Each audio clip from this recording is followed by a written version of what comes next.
Hello, and welcome everyone to the Tenside Show. Welcome to where we discuss everything about raising genius kids. My name is Chris, and I am your host today. And today we're going to talk about like why comparison is destroying your child's confidence. We're going to talk about why comparison is destroying your child's confidence. I think the last episode that we had, we talked about how you should write yourself a note and let yourself know that you're not a bad parent, rather you are a learning parent. And I hope you really did that. I hope you did that. I think you should probably get a sticker note, put it somewhere that you can always look at, especially like if you are that age where your kids are still small and you feel that weight, you feel a lot of weight that um you're not doing the best you should or you could. It is for you. It is for you that you have to write that note. Okay. So even if you've not done it, it's fine. Do well to actually do it today. Do well to do it after today's session. All right. Now, so let me ask you this. Let me ask this. And I need complete honesty. For those of you who have children who have, grown up a bit, even if it's maybe like 6, 7, 8 ish, right? Have you ever said something like, or have you ever felt something like, look at how so and so child is behaving? Maybe you say it to your child, or our parents used to say, that person there, does he have 3 heads? Why can't you be like your cousin? Why can't you be your elder brother? Why can't you be like him? You know, have you ever said that? If you've done, just I don't need you to tell me, okay? Just be honest with yourself. Answer that to yourself. Don't tell me. All right. So, but let's just assume that you have, and I understand why. The funny thing about comparing your child is that you may not even know when you do it because it's the language, it's how we were raised. So our parents did it a lot, and so remember, I said something in one of my sessions, and I said that sometimes we parent the way we were parented. We raise children the way we were raised because that's the only knowledge. The way our brain works is that when your brain wants to react to a situation, it goes and picks other similar situations. And so the only situation that you might know or have is the time that it was being done to you. And so, boom, you're going to definitely do what you know, right? And so, comparison is the default tool of Nigerian parenting. There are more people who have used it as a tool versus those who haven't. There are more people. It has been passed down for generations. All right. Your parents did it to you, maybe. Their parents maybe did it to them. It feels natural. It feels like motivation. It comes from a good place. However, they have removed, they've done, they don't care so much. Right? You point to a child who's performing well and you think, so if I compare, I tell him, look at this person, it will inspire him. Excuse me. But what it doesn't do, it doesn't light a fire. That thing that you think it does, it doesn't do it. What it does, however, is that it burns something down.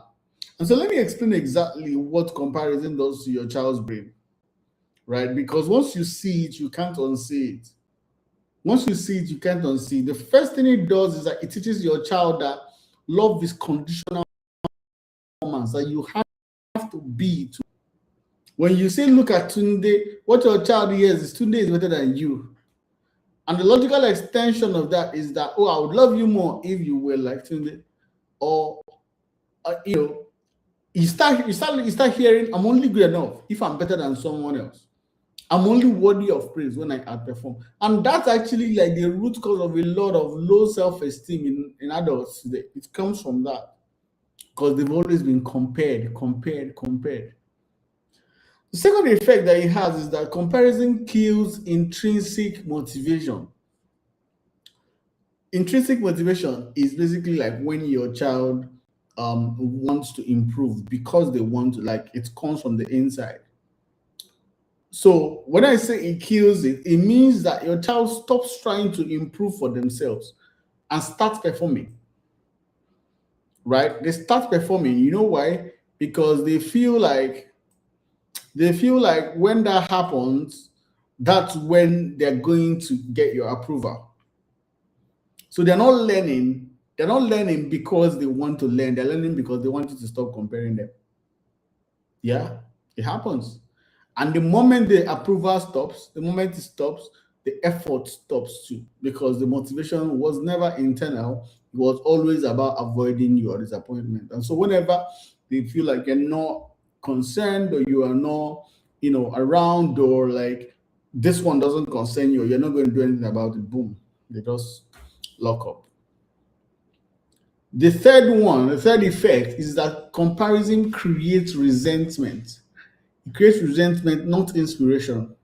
So your child does not hear, look at Tunde and be like, I want to be like Tunde.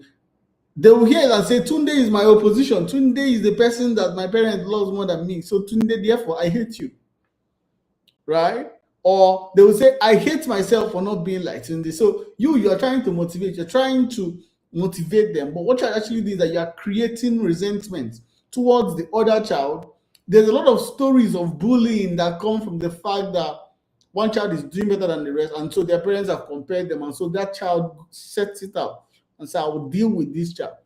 In fact, there is a story of a child who stabbed another child just because the parents have been comparing him with that child. And so he was like, in his childish mind, he felt like, if I kill this child, then there's nobody that my parents will compare me with anymore.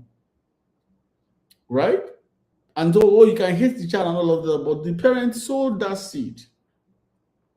They sowed that seed.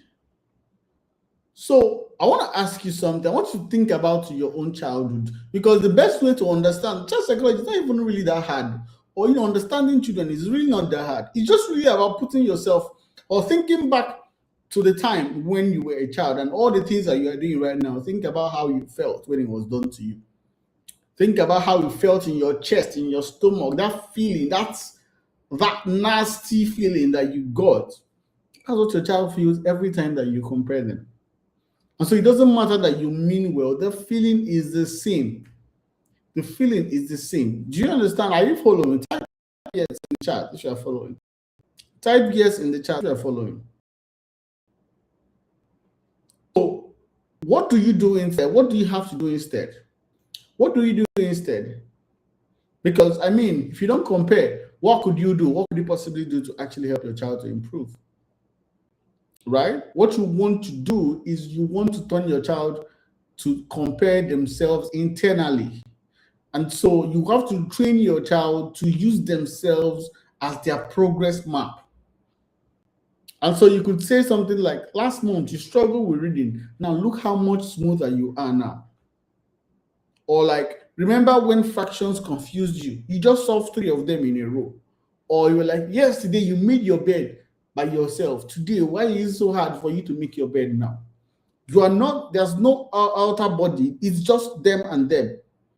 And so your child starts to reconcile that they are enough, one, and then two, that they have the capacity to be who they have to be or who you want them to be, because they have been there before. They have been that before.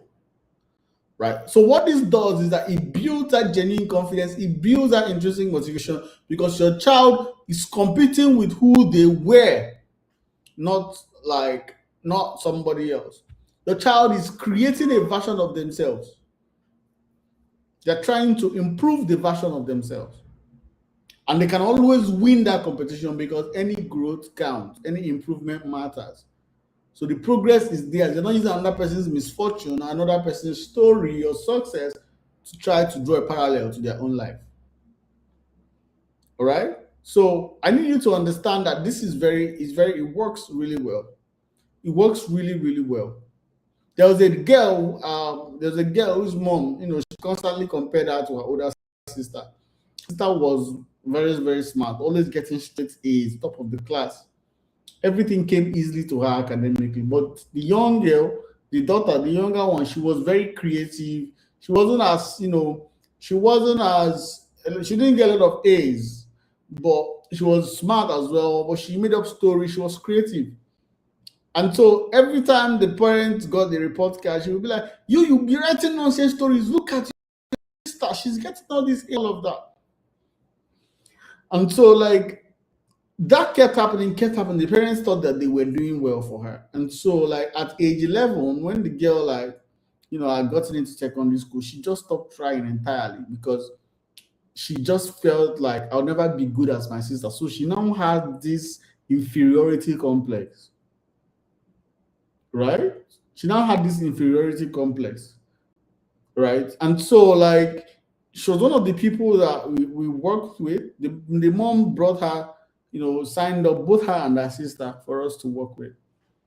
And so, like, when we started, we realized that, oh, this was the case. And so we tried to win the mom off that, tried to get her off that. And then we also assigned people who could talk to the girl and actually, like, bring out the things that she was really good at. And what we did is by focusing on the part that the girl was really good at, right? The drawing, the creativity. That was where we focused on.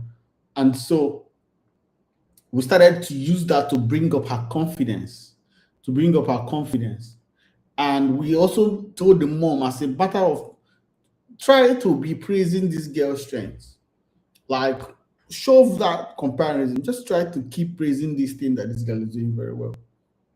It wasn't easy. It wasn't easy. But after like a few months, the fact that, so the mom now started using, oh, you can draw this, right? You can pay attention to this. So pay a little attention to this. We started doing the internal comparison, and this same girl, her grade shifted. It wasn't overnight, right? But it shifted. It went from, oh, she stopped trying, to actually her started trying again, and oh, she started doing well. Obviously, she never did as good as her sister, but for herself, she was doing well, right? Because there was no more target. It was just, oh, I'm just trying to improve myself. Now, it's not everybody that has the privilege to work with us, and so it's not everybody that will have this kind of story or turn around, which is why you should not even get yourself in that kind of mess in the first place. And so your challenge for the next 7 days is that every time you're about to compare your child to another child, catch yourself, stop that sentence, and replace it with, start with, there's a compliment method that we use. We call it the sandwich method. So when you want to, criticize or point out something, first thing you do is you say something good, then you put the criticism, then you wrap it up again with, oh. So you say something like, oh, I noticed you spent a lot of time drawing. It looks really good, but then you didn't make your bed. You're supposed to make your bed so that your bed can look neat. Anyway, I trust you. I know that you can do that. I know that you can make your bed, and you finally learn your lesson, and you will do it well next time. This is just a rough idea of what the sandwich method is like, because you start with a compliment, then you put in the main thing you want to say, and then, like, you now wrap it up with your expectation. It really, really works. Okay, so I hope you learned something from this episode. And if this stood out for you, please do well to like this video, subscribe if you have not, and then share this stream with one of your loved ones. Share it with someone who you know desperately needs this. We only grow by when you push us, we only grow when you share it with people who you know need it. And so I'm telling you, do well to recommend it to other parents, because when you do and they like it, they'll come back to you and say thank you very much. And I know you want people to say thank you, don't you? All right. Thank you guys very much. And I hope you enjoyed this episode. I'll see you in the next one.